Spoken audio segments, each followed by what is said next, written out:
Merci beaucoup. C'est un honneur pour moi d'être ici aujourd'hui. Alors j'ai pris un micro parce que j'ai un peu froid, pris un peu froid et je risque de tousser. J'essaierai d'éloigner le micro le plus rapidement possible pour ne pas vous casser les oreilles. La description des langues, pourquoi? Il se trouve que depuis peu, on a accès à des technologies qui nous permettent de communiquer dans plusieurs langues, à la fois sans se soucier de savoir quelle est la langue de l'autre, ni de la comprendre, et juste en utilisant l'outil informatique. Et c'est ce qu'on utilise chez Mediawen. On a créé une plateforme de sous-titrage de vidéos en ligne qui utilise ces technologies. L'idée est simple. On dépose des vidéos sur la plateforme, on effectue une transcription de la vidéo avec des outils d'intelligence artificielle, donc par de la reconnaissance vocale, basiquement. On corrige cette reconnaissance vocale parce que la reconnaissance vocale n'est pas encore parfaite. Ensuite, on peut effectuer une traduction automatisée de ce transcript. On peut donc créer des tâches pour permettre à des utilisateurs de venir faire valider cette traduction. Et à la fin, on a la possibilité de pouvoir utiliser la synthèse vocale pour pouvoir faire du doublage de la bande son initiale dans une autre langue. Alors j'ai une petite démo qu'on a faite pour IBM. Il y a une catégorie de données dont vous allez avoir besoin. Ce que vous entendez, c'est de la synthèse vocale. Alors c'est Watson qui la génère. Certains d'entre vous ont commencé, pas tous.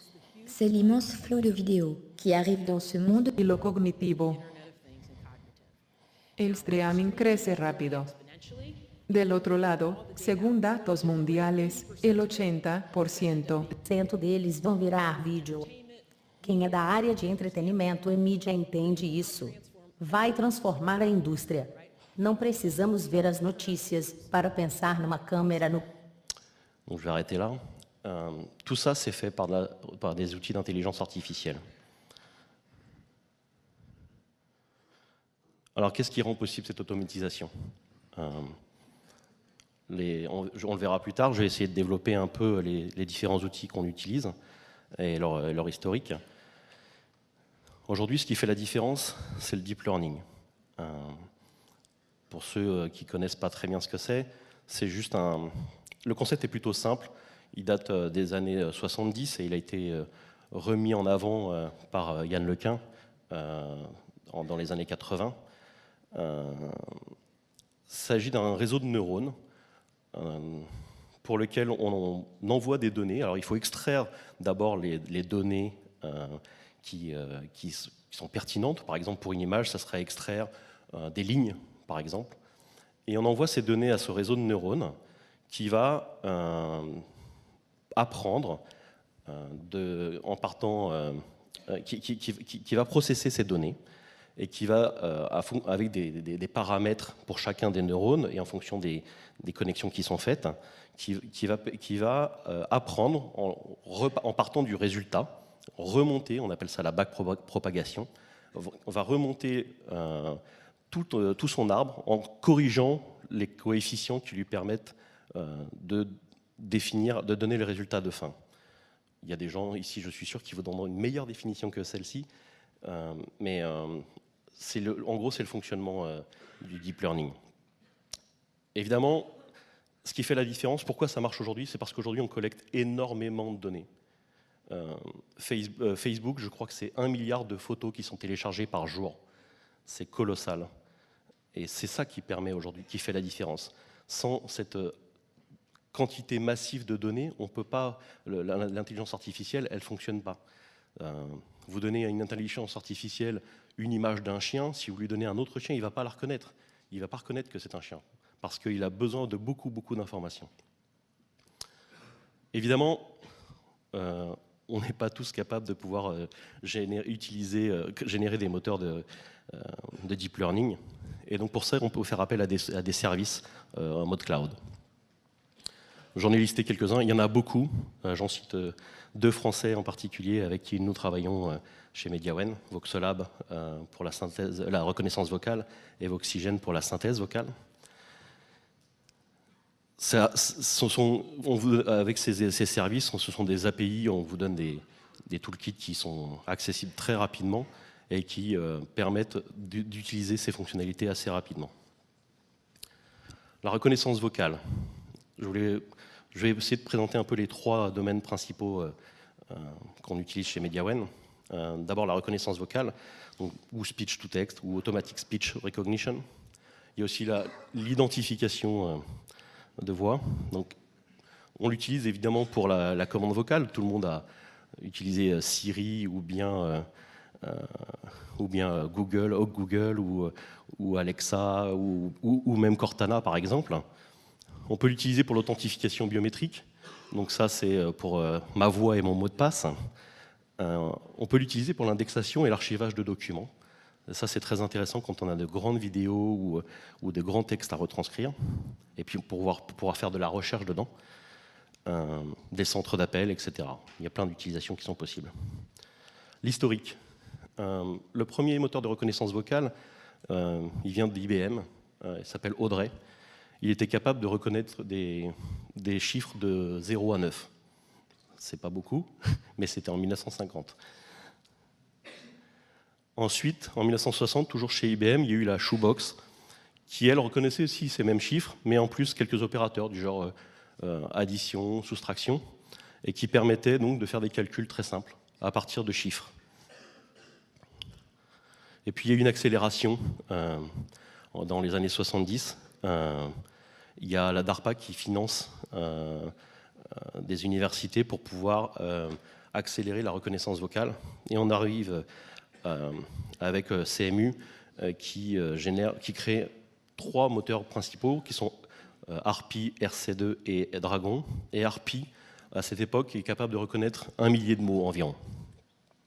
Tresot Technologies, c'est la première boîte à être montée qui vend de la reconnaissance vocale, des outils de reconnaissance vocale.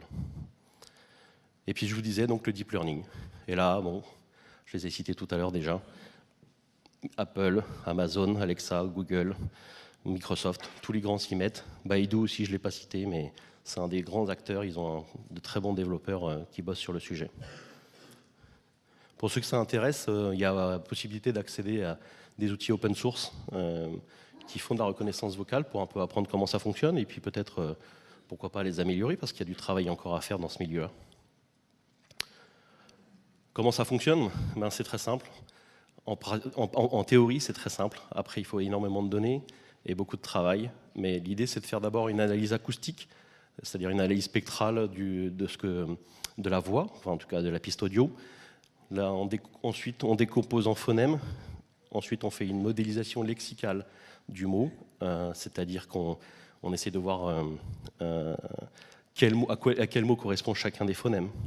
Ensuite, on fait la correction syntaxique, évidemment, et puis la validation sémantique, qui est très importante, parce que, et ça c'est un problème qu'on peut rencontrer beaucoup dans notre métier, nous, pour le sous-titreur, suivant le contexte, on peut avoir des homonymes, et du coup, qui ne s'orthographient pas de la même façon.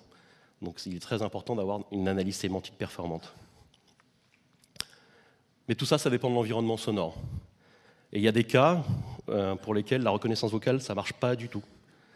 Les explosions, par exemple, dans des films, ça ne marche pas. Quand il y a des accents, ça ne marche pas non plus. Maintenant, la synthèse vocale. C'est presque l'opposé de la reconnaissance vocale. L'utilisation, c'est les applications parlantes. Évidemment, quand Siri vous répond, c'est utilise la synthèse vocale, par exemple. L'accessibilité ou le handicap. L'accessibilité, c'est pour les personnes malvoyantes qui ne peuvent pas consulter de sites web, par exemple. On a de plus en plus de sites dont le texte est lu par la synthèse vocale. Le handicap, tout le monde connaît l'exemple de Stephen Hawking pour qui on a créé un moteur de synthèse vocale spécifique. Les centres d'appel, l'Internet des objets, par exemple, pour vous indiquer la température dans une pièce, ce genre de choses. L'historique. La première machine à synthèse vocale, elle date de 1770. C'est un truc de fou. Il y a des vidéos sur YouTube, je vous invite à les regarder, c'est complètement incroyable. Ça génère... la qualité est mauvaise, mais c'est vraiment la première pièce mécanique qu'on ait créée pour reproduire du son, de la voix. Ensuite, il y a l'électricité qui arrive, et donc on commence à avoir des opérateurs qui peuvent générer quelques sons. Et puis, tout le monde le connaît, celui-là, c'est l'IBM 704, un des premiers micro-ordinateurs capables de générer de la synthèse, de faire de la voix, et qui a été utilisé évidemment pour le film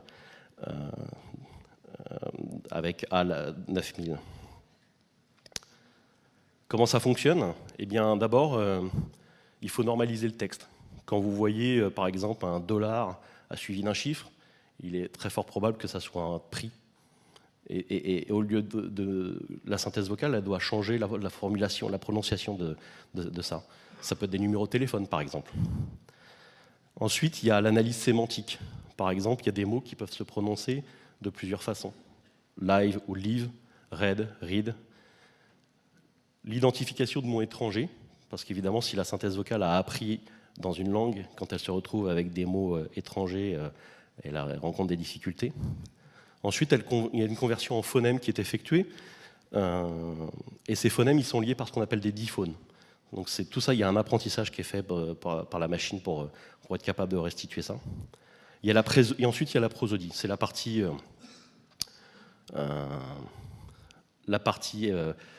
comment dire, théâtrale, j'ai envie de dire, qui permet de donner du poids au texte, de pouvoir mettre des accents, de pouvoir rythmer, mettre des espaces, des silences qui sont très importants.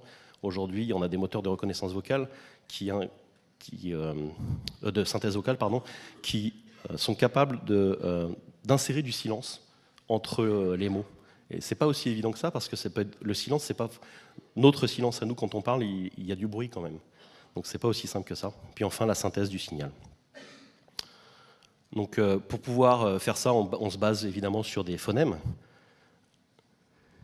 Et puis il y a des documents qui nous aident, des formats de fichiers XML qui nous aident à pouvoir compléter, parce qu'évidemment tous les moteurs ne reconnaissent pas tous les mots, et en plus il y a des mots qui sont créés régulièrement, et en particulier les noms propres. Donc pour pouvoir modifier la prononciation d'un mot, il existe des outils qui permettent de le faire. Les difficultés, c'est évidemment de pouvoir fournir des textes avec de la ponctuation de qualité, sinon la synthèse ne fonctionne pas très bien. Et puis, pouvoir, donc, je vous disais, utiliser un éditeur de prononciation phonétique. Alors, parce que franchement, éditer ça, c'est pas très simple manuellement. Donc l'idée, c'est d'avoir des outils. On en a, nous, chez Mediawen, créé des outils pour pouvoir changer la prononciation des mots. Et puis, en ce qui nous concerne, dans le sous-titrage, c'est le problème de tous les doubleurs, en fait. C'est de réduire la longueur du texte. Ça paraît bizarre comme ça au début, mais quand on se retrouve avec un texte en français et qu'on traduit en allemand, par exemple, la difficulté dans le sous-titrage, c'est qu'on est limité par le temps. La voix, elle doit correspondre temporellement à ce qui a été dit initialement. Et donc, il faut souvent reformuler la phrase. Donc, il y a tout un travail de reformulation qui doit être effectué. Et puis enfin, je voulais parler rapidement de la traduction automatique. Parce que là, c'est un sujet qui est extrêmement complexe et qui est très compliqué à décrire. Et les travaux sont constants dans ce domaine. Évidemment, ce qu'on peut trahir avec de la traduction automatisée, c'est la culture.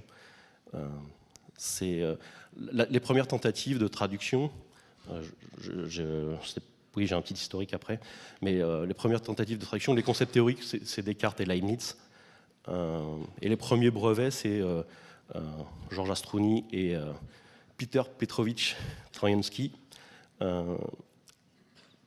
Pour Peter Petrovich, l'idée c'était de se baser sur les concepts de l'espéranto, à savoir utiliser une personne, dans un premier temps, pour transformer dans sa propre langue la phrase selon une grammaire qui suivait celle de l'espéranto, de sorte que la machine puisse ensuite faire la traduction dans une autre langue, toujours en suivant cette grammaire, et à partir de cette grammaire, utiliser une personne, encore, on était dans les 1930, c'était pas encore tout entièrement automatisé, pour pouvoir reformuler la phrase dans sa langue native à lui.